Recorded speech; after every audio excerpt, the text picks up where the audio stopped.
Hello. Now listen, one of the things that I wanted to talk about when I recorded the video about some of the upset and, dare I say, the hysteria around companies taking action in this whole space, right, is I know it seems like fundamentals, but I do think a lot of senior leaders are forgetting some of the basics in this because they're so caught up in the complexity and what feels like it's super challenging, super difficult to be able to address this because, you can't do right for doing wrong. You try and support black people and you get other employees are not happy by the attention that is going over there because they don't feel like they're getting all of that attention. If you do not explain to people your point of view, if you don't explain to people where you're coming from with this, whether it's you personally as a CEO or whether it's the royal we, meaning the senior leadership team, you leave it open for people to make up their own mind about what's driving your action or inaction.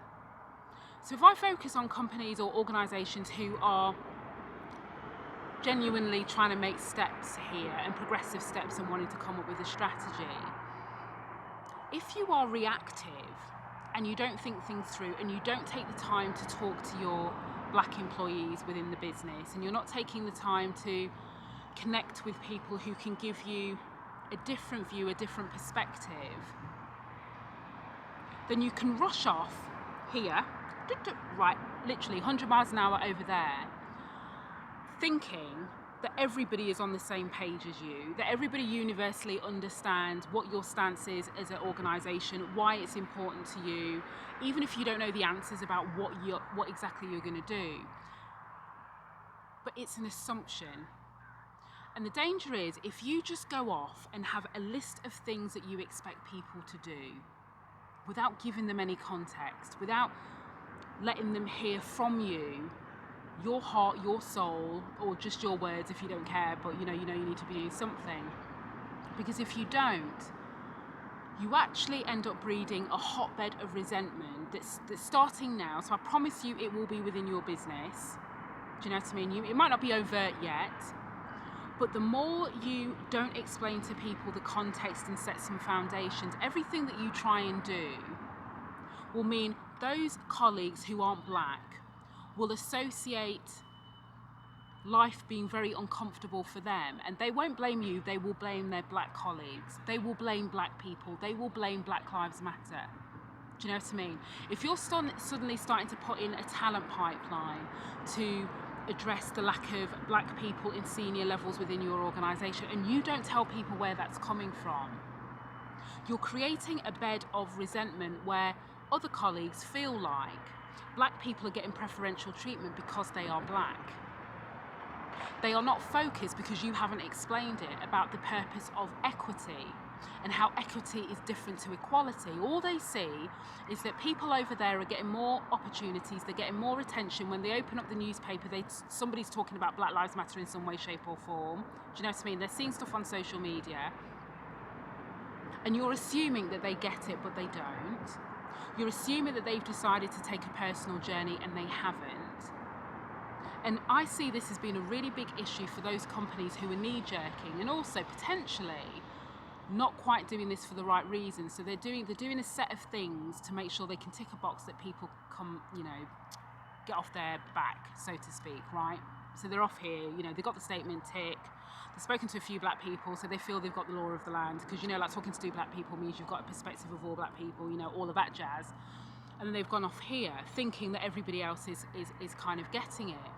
And you have to rebase. This is no different than if I was talking from a HR perspective when we're talking about change programs and 70% of change programs fail. And the reason why they fail is because project managers or leaders, right, assume that everybody is in alignment and agreement every step of the process. And those that aren't, they ignore it because they want to focus on the end goal, which means I haven't got time to deal with those who aren't advocates. I don't have time to deal with the dissenters. I need to focus over here. Now, in all other instances within an organisation, yes, it is, at best, you waste money. Do you know what I mean? So if you take that approach and you carry on full steam ahead, the worst that can happen, if you've wasted money, you've wasted time, right? And people are a little bit frustrated. In this instance, when you're talking about racism, when you're talking about eradicating structural racism and addressing systemic racism within your business, policies, processes, procedures, behaviours, assumptions that are baked into the way you do things, when you're tackling that and you don't tell people where you stand, you don't tell people why it's important according to your words, not what the narrative is elsewhere, you are creating a segregated workforce without you realising it. You are creating a workforce where they feel like it's them and us.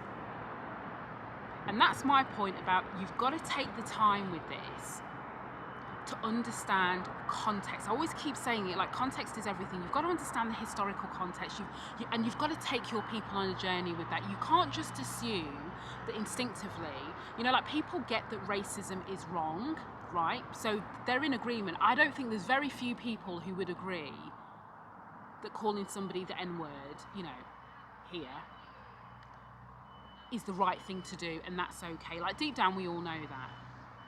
But where we start to see how ignorance comes into play is when people don't understand what structural racism means. They don't understand how we've got here. They don't understand the impact of slavery. They don't understand the impact of redlining. They don't understand some of the things that have been happening all of this time, all of these decades, and why we're here now. They don't understand the role of Europe that's had to play in how black people are treated. They don't understand the role of the British Empire and imperialism and colonisation. They don't understand that. So therefore you're assuming and you're jumping straight to, wrong is wrong, and then off you go. But you still have to take people on a journey. I'm not expecting you to educate everybody within an infinite, but in context to anchor it in your business strategy and why it's important, and it needs to be anchored in your business strategy. This should not be a HR strategy sat there on its own on a little island. You've got to bring people with you, because if you don't, you're creating a very dangerous culture within your business that actually is going to do more damage going forward than all the damage of inaction has done over the last years, decades, whatever else it is. Because ignorance is bliss to a certain point. And there's a lot of people, like, not to say that they're not aware that they're doing wrong, but you can clip along because you always do. It's always funny to make fun of somebody's hair. It's funny to talk about, microaggressions and, to do all these things day in and day out. It's very different when you take a deliberate stance to go, I am not for this movement. I am not for what my company is trying to do. I am not for them ramming down diversity, equity and inclusion training down my throat because, like, why should I care? Do you know what I mean? And if you don't couch that and you don't context it for people and you don't emphasize that this fight for racial equality, the fact that you have to put in equitable practices within your business to address the fact that for black people and other underrepresented individuals, it has not been a level playing field. And you can apply this whether you're trying to create a pipeline for women, LGBTQ people, you're trying to create parity and fairness for differently abled people, like you name it, across all of the different scales, all of the different challenges. It's the same principle. You've got to context it, and you might be thinking, well, I've got away with not, like when we were doing the women's agenda, we didn't really have to explain too much. No, but we already know that race is very different. We already know that black people is a very, very prickly area. Everyone's fine, to a point that you want to promote more women. Nobody bats an eyelid. You want to promote more black people, that's a problem. And you wanted to do all of this in a backdrop where there is uncertainty and people are losing their jobs and people are putting 2 + 2 together and coming up with 25. So this is why it's going back to basics. And I know it seems like a really basic thing to see, but I am still, trust me, I am talking to people and they still haven't done that. They're rightly so. They're going, like, I want to make sure that I can be seen to doing something. When I say rightly, like, that's their focus. Do you know what I mean? They want to do something.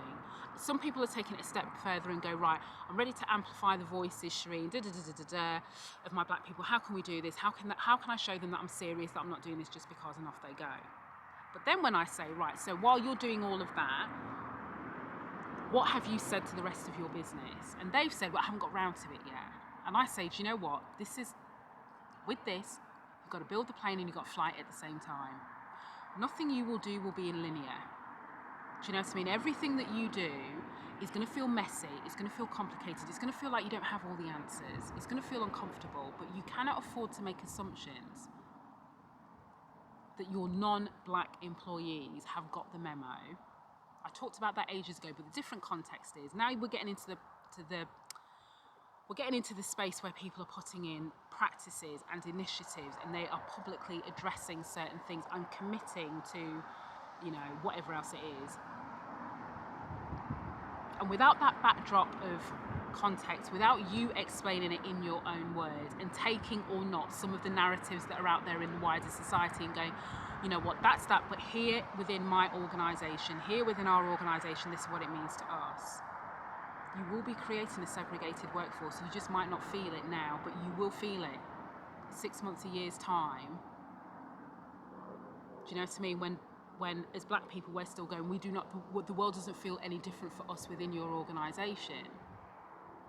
And it's because you've missed opportunities to make sure you're bringing everyone with you on the journey. And when you're bringing everyone with you on the journey, those who are not in keeping with your values, you have to make a decision about what you do with them. Because they will be your secret saboteurs. And everyone will look at you as a leader and go, how come you didn't make the progress despite the fact that you've put this time, energy, resource and into doing this? And it will be because you did not hold people accountable for their behaviour and their actions. And yes, you want to give people an opportunity, so you take them on the journey, but if you do not take them on the journey, then only you can be held responsible when they deliberately try to find ways to block the progress of black or brown people or any underrepresented group within your organisation because they feel threatened. Oh, I know, it's not easy. It doesn't have to be as difficult as people are making out, I will say. Get the support that you need. Ask black people in your business if they are willing to take a sideline, take a sabbatical, whatever else it is, and help you with this. Reward them appropriately, adjust their workload appropriately, make sure it's clear to everybody the reason why you're doing it. And you know what, in some instances, you might even need to apologise to them for the fact that you've ignored them for their whole existence and now all of a sudden you're showering them with attention, like suck it up. Do you know what I mean? Just suck it up because this is for the greater good. It's not about pride, it's not about ego. This is about organisations. And fundamentally what I've been saying to like everybody, and I said, look, you can choose not to do anything about this. But if your business is still a majority white business, despite the fact we are living in a very multicultural, multi-ethnic population, globalization, COVID-19 has meant we've dropped the traditional borders of having people physically in the office and we now have access to talent all over the place. And your business still looks the same. You will be a dinosaur. You will be seen as an unprogressive business. You will be seen as a business who are not willing to take the steps to be anti-racist, and you will be seen as a leadership team who are more concerned about hanging on to the days of old where everything was comfortable and black people knew their place, versus the progressive leadership, the progressive leaders, or the pioneers as I call them, who are first off the blocks to go, I'm not standing for this, I'm going to do different, even though I know it's going to take me years. Because to some extent you will be judged by your effort as well as the outcome in this. So, listen, I know that's a bit deep considering I've got daisies in my hair, courtesy of my youngest daughter.